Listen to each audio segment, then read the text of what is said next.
Hello, my Archeage friends. This is Arid, and in this video, what I'm going to do is I'm going to talk about Archeage Unchained and why I actually feel like this is finally, the game we in the MMORPG community have been waiting for.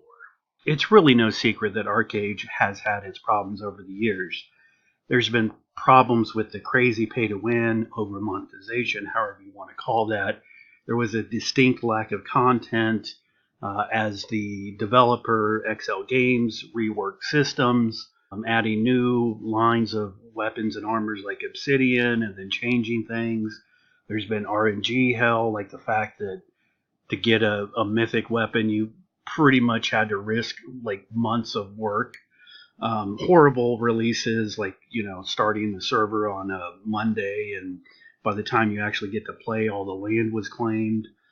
And then there's even been problems with the publishing platforms like Steam and even Trion's own Glyph service. So ultimately, what ended up happening is Trion Worlds itself was sold. So that's the history of Archeage there. Now, if you look at the history of Archeage over these last 5 years, when I started playing, which was the original release, there was millions of players. To what we have today was, in retrospect, just a handful of players actually playing the game. We've had big profile creators leave the game in droves on Twitch, here on YouTube. People like myself have quit, and so many others, and it left the game in pretty much a bad position. And for what I felt like for about a year and a half ago was probably the immediate collapse of Archeage, which is sad to say. So flash forward to today, and what we have is we're on the cusp of a re-release like we've never seen before. Now, Archeage has been known to milk its past players to oblivion, and then watch a new server, the fresh starts in the past, basically just dwindle down in population, ultimately ending up to where it affects everybody. That new server gets merged with the old server. They create a new server, and now all the people on the new server and the old server both have to suffer the migration situation. What I want to say here is this Archeage Unchained is no ordinary fresh start.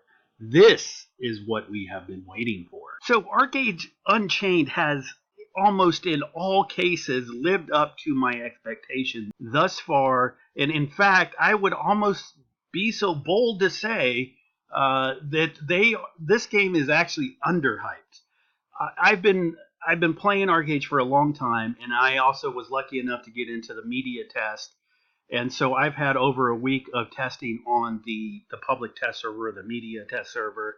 And this Archeage Unchained is going to be the best damn version of Archeage to have ever been released. Now, because of the problems in the past with Archeage, one of the questions that I'm getting constantly in Discord, private messages, I see it on Twitter all the time, and even here in my YouTube comments, is Archeage worth coming back to? Now, if you played Archeage before, you have a little bit of a disillusion. And if you've been on a fresh start, you're even more jaded because, those didn't go too well. So what I have to say to that, again, I have tested it. I have played it. I started out new. I seen the cash up. I seen everything that it has to offer. Absolutely, yes. Archeage Unchained is worth coming back for. It only costs $25, and it gets you access, a patron access to Archeage indefinitely. There is absolutely no power advantages for spending another penny. So if you look at buying an MMORPG as good as Archeage could be and now is for $25, man, this is a no-brainer. I know this may sound like I'm some big white knight fanboy, and if you followed me over the years, you know that is not the case. When there's been problems, I've called them out, and I'm not getting a cut for anybody that I recommend. There's no referral link or anything like that. And there are some issues that this game does have, and I'll get into that here in a second. But the reason why I'm so excited, the reason why I think this release is going to be the best that we've ever been through, is in fact the fact that I have been through hell with this game. I've loved it, I've hated it, and I forgot it, and now I'm back. If you'll allow me, I will tie all this together, but it was about when Archeage 4.0 came out that I put out this big kind of wish list, but what I called it was the unofficial 5.0 patch notes. I made a huge post with so many comments and so many great opinions on Reddit, and you can still read that post today. I'll put a link in the video description. But if you go back to that post, which I have, of course, I wrote it, it's amazing to look back at that post and how much I asked for that has actually come to pass. Either they listened to me, or more likely, what I wrote was the thoughts and the opinions of the community as a whole, and they paid attention to what the community was feeling. Now, I'm not going to go through much of these notes and rehash all that, but if you'll hang in there for just another couple seconds or a couple minutes, I would like to go over the 5 big milestone changes that I posted and what it was like then and what it was like now. All right, the first one was dramatically, this is the biggest one, dramatically decrease the need to use the cash shop for character development. That was my first milestone change. Well, in 6.0, Unchained, I got to make that clear, not only did that come true, in fact, there is absolutely nothing in the cash shop that will help you in the slightest. The second milestone change I put up there was increase the accessibility to existing content. Now, if you were able to play on the Media PTS or you've been playing Archeage for these past year or so, there's a lot of new things that have been added in 6.0. There's the Red Dragon encounter. There is the Kadum. You can find that all via the Raid Recruit Finder. Other examples could be cross-server arenas. I mean, there's so much now of content that was there that you can just join and do. The third milestone that I put out there was create new content on a regular basis. That was harkened back to 4.0 when it was like we were just doing the same dungeons. Like we would run Serpentis like over 100 times. You know, a lot of people run it 200-300 times.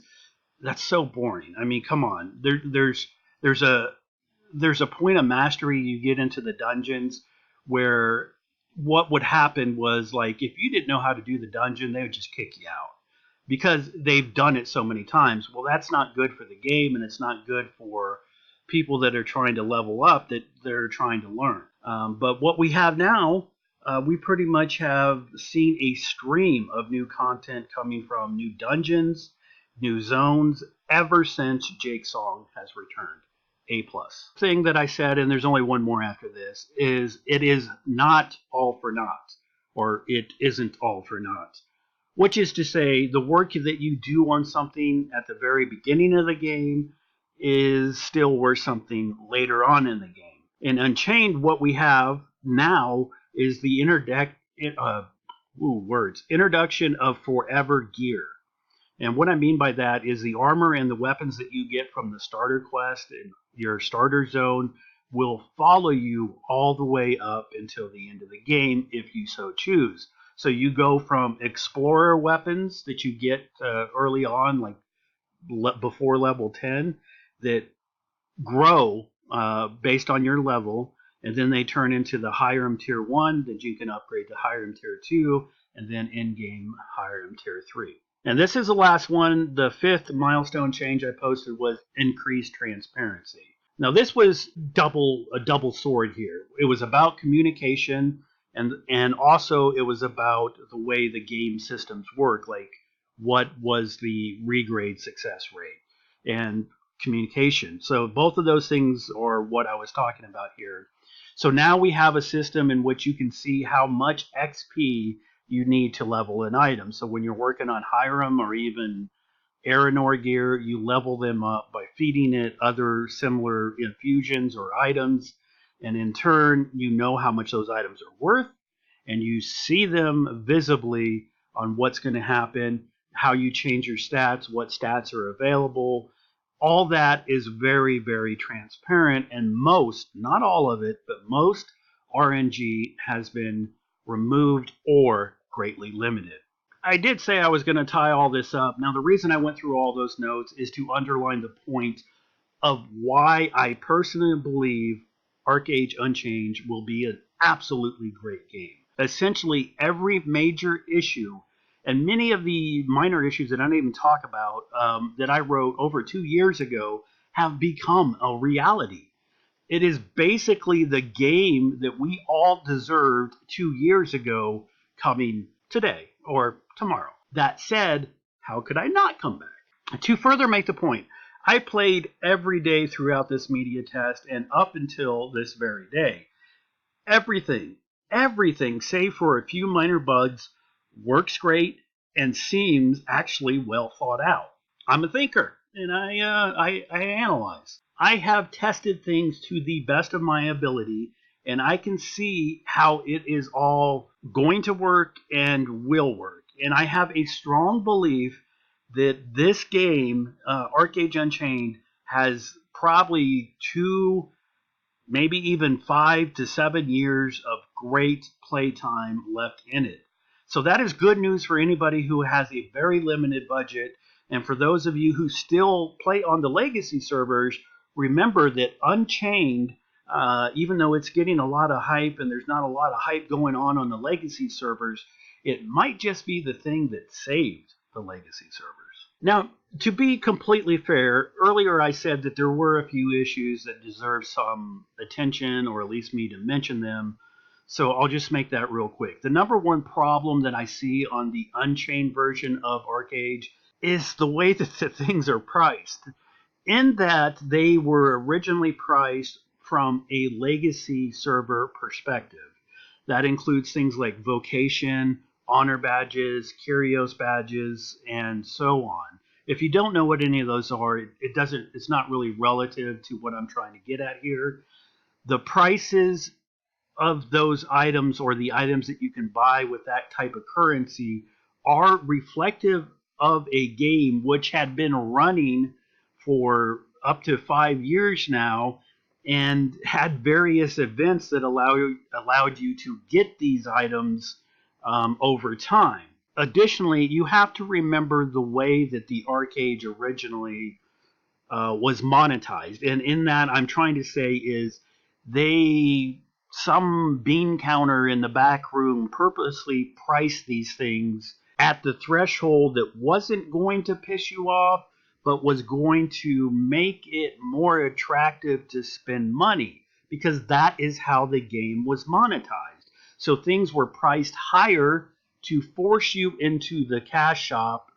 I know that's pretty crass, but that is essentially what they were doing, to force you into the cash shop to buy or spend real life money to obtain those items so you could get whatever that you wanted. That being said, in Unchained, there is no alternative. You either earn it or you don't get it.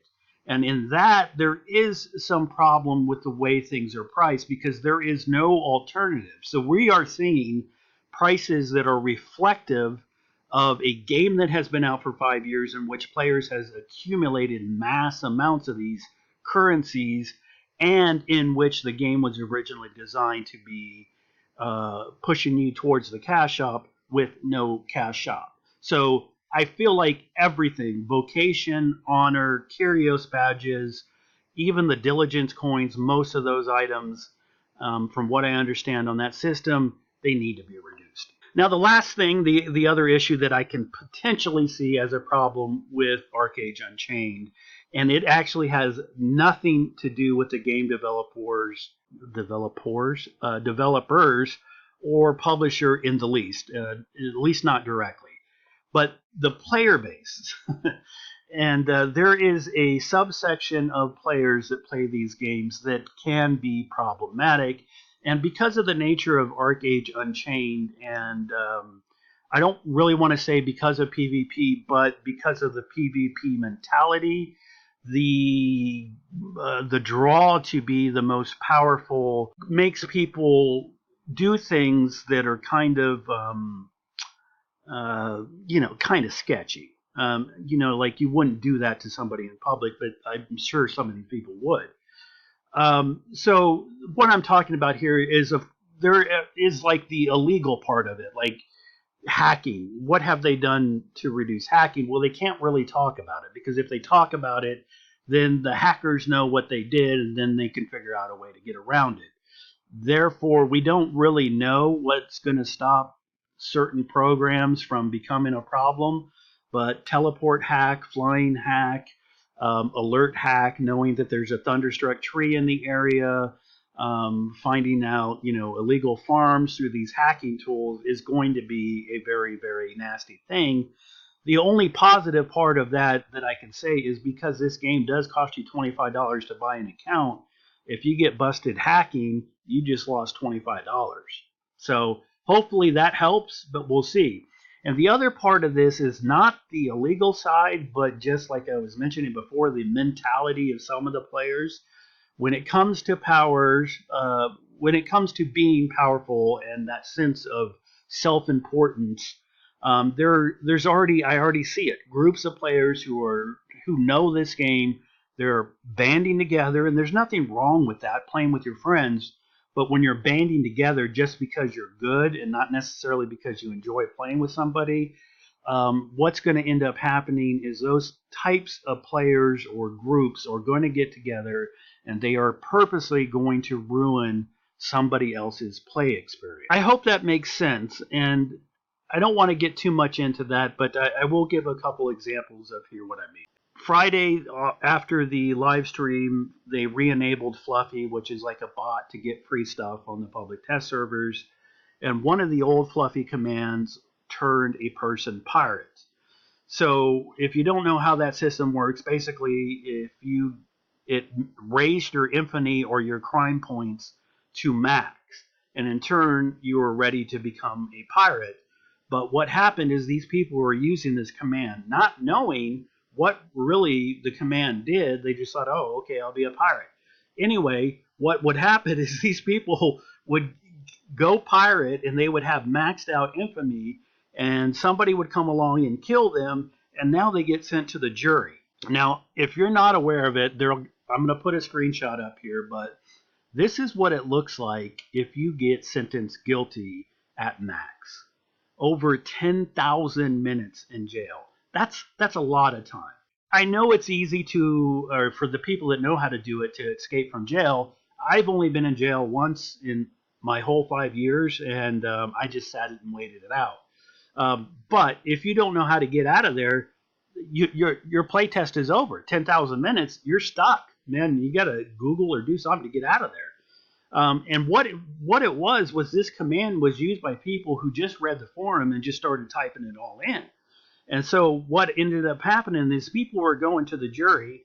The people smart enough not to use that command because they knew what it did, would be the jurors. And so they would see somebody that would come into this jury queue, no crimes, no reports, and all of a sudden they're sitting there maxed, and then they would vote them guilty. I mean, come on, man. That is just mean, rude, and it's not even funny. I mean, it's not even funny. If you're that person getting sentenced to that kind of time, I mean, you're done. The PTS is over. Make a new account. The last example on the other side of it is these power people. And this happened early in the media test. I was watching some of the streamers. This was a fairly popular streamer. He apparently had media access, early access, and I was also playing at the time. And somebody in the streamer's chat sent him an image of somebody growing poppies on a farm. Now, the first response from this streamer, the very first response was, "Did you uproot them?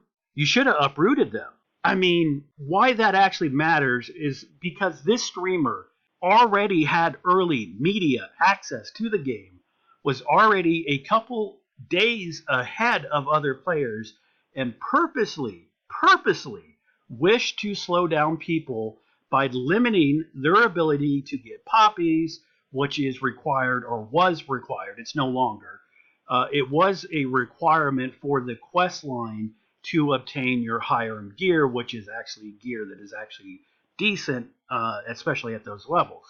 So aside from the fact that they were actually growing on a farm and they couldn't be uprooted, it didn't really matter. The initial statement by that streamer told me not only everything I needed to know about that streamer, but the mentality of those kind of players, that the only thing that they care about is getting more power and, in turn, limiting other people from competing on their level. Now, the same type of people are the ones that always run to the forums and start crying or complaining because there's no PvP or no PvP on their server. If you want PvP but you don't want a fair fight, then you don't really want PvP. That's my opinion. So those are a couple examples of what is probably likely to go on, at least in some limited cases, on the Unchained servers. Some of those things, it's all on Gamingo to handle the hacking and that kind of stuff. On the other, it's our problem, and I do have a great hope because I've met a lot of good, honest, fun-having both PvPers and non-PvPers that just want a game that they can go and just forget about reality and have fun in. I know we as a gaming community are better than that particular streamer. You don't need to go around killing level 20 dudes running their first trade pack to get their farm or whatever. You don't have to go out of your way to gain all this knowledge about Archeage and then use that knowledge to limit somebody else's playtime or to make their playtime worse. We are all here together, and this game has been redesigned basically by us, for us. We are here all in this game together, and the game that we have been waiting for has been given to us. So let's not be pricks about these type of things. Let's have fun. You can PvP, but PvP with at least some dignity and sportsmanship, because we all are here together, and the game is only as good as XL can do, as Gamingo can do, and we, the community, can do. All right, so to wrap it all up, is this game worth it? Absolutely, unequivocally, yes. Yes, yes, yes. This game is definitely what we've been waiting for, and it is definitely worth it. As somebody who generally does my own thing, I'm very happy with the way the community, for the most part, has worked together on this PTS test time. We banded together to do really, really high-level quests. We would get groups and raids together, and we would go through these Hiram dailies, even in the eastern Hiram Mountains, where those mobs are no freaking joke, man. And if you're worried that you don't have a lot of time to commit to Archeage Unchained, I think that's perfectly okay. Because, honestly, there is no reason to rush to the end, because the only thing at the end is, well, the end. Take your time. Have fun. Just as I did over on PTS, I was never the highest level, never the highest gear score, even after they gave us everything. With all I know, I didn't rush. I took my time. I tested things. And you know what? I had a hell of a lot of fun. So I hope to see you all on Aranor. And if you would like to join me, I'm going to put up a screenshot of the 2 servers that I have characters on. And I always play the east side, the Harani side. So if you'd like to join me, those are the 2 servers that I'll be on. And until next time, this is Aaron saying, be well.